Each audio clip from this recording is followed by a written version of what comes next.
వార్తలకు పునఃస్వాగతం.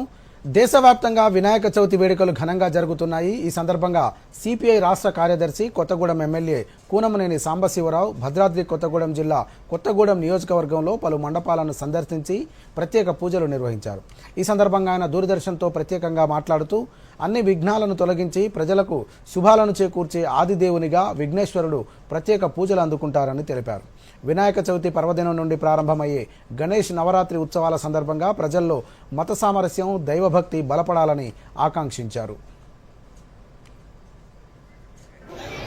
వినాయక చవితి పండుగ ఈరోజు ప్రారంభమైంది.